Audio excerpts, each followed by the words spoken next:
Hi, everybody. I am just getting in touch with you about introductions and conclusions. I know a lot of you have already drafted introductions and conclusions as part of your body paragraph rough drafts that we're already beginning to conference. And so I thought it might be a good time to just go over some of the basics for introductions and conclusions.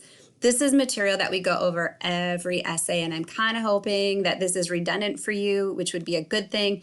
But I don't want to assume, so that is why we are doing this. First sentence, first impression, make sure that the beginning of your introduction is attention getting. We want to make sure that within our introduction, we're including the text, both title and author. We are mentioning our social issue, whatever that is, and we are talking about that modern relevance. Why should we read the book? There are a number of ways you can start your introduction.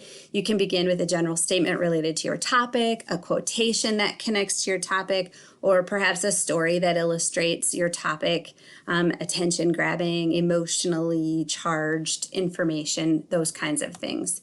Within your introduction, you need to have your thesis statement because that's going to provide the roadmap. That's your stance. What the heck are you talking about throughout the entire essay? That needs to be in your introduction. And this afterward essay is a persuasive essay, and the thesis statement will contain the social issue and an explanation of why the text is relevant. And you can see in red here that I have put my thesis statement for my Black Klansman afterward. The racism present in Black Klansmen causes conflicts for Ron Stallworth when he is hired as a police officer in the 1970s. Sadly, inherent racism, both implicit and explicit, still impact the lives of too many people today. That is my thesis statement. That's what I want to spend my paper talking about this book. So how do I put that into an introduction? If you have the hard copy of my Black Klansman afterward, you can see that I just pulled the introduction from that paper.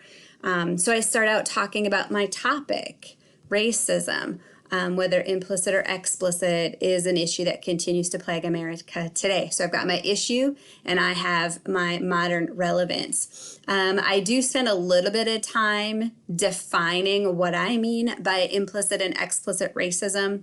And then I talk about my book. Here's my author, Ron Stallworth. The book, Black Klansman. Please notice that book titles are italicized when we type.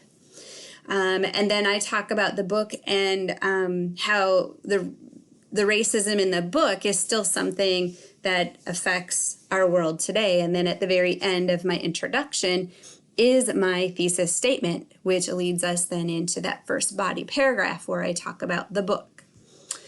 In contrast with conclusions, we are making kind of a broad summary of what we've said, kind of hinting back, like, remember, we talked about racism and we talked about Ron Stallworth's experiences.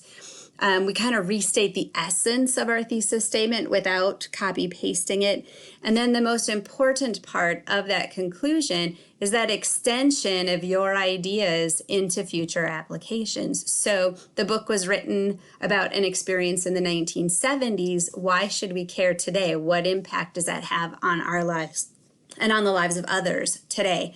And so that's the important part of the conclusions. And you'll see here in red, I want you to make sure before you submit that final copy that you've deleted middle school transition words like in conclusion, in summary, to sum up, in closing. We don't need those. The last paragraph of the paper is always the conclusion. You don't need to tell us that it's the conclusion. And so then here is an example of my conclusion from that Black Klansman afterward. And you'll notice I don't have a transitional phrase like in conclusion. But what I am doing in my conclusion is I'm connecting the book from the 1970s or the events in the book from the 1970s to life today. And even though the book took place in the 1970s and in Colorado Springs, how does that affect us in Wisconsin in 2020? So I have just kind of a recap of what he did and how difficult it was for him and why it is an important book to read today. So there you have it, introductions and conclusions. Good luck, everyone, and keep working on those rough drafts. And I'm conferencing digitally as quickly as I can. If you want a virtual conference, please know that I've created a Zoom for that and shared a schedule. So if you want a virtual conference over Zoom with voice, so we can talk to each other and look at your draft at the same time, we can do that via Zoom. So if you want one, sign up for an appointment. Otherwise, keep writing, keep reading, and I will be in touch soon.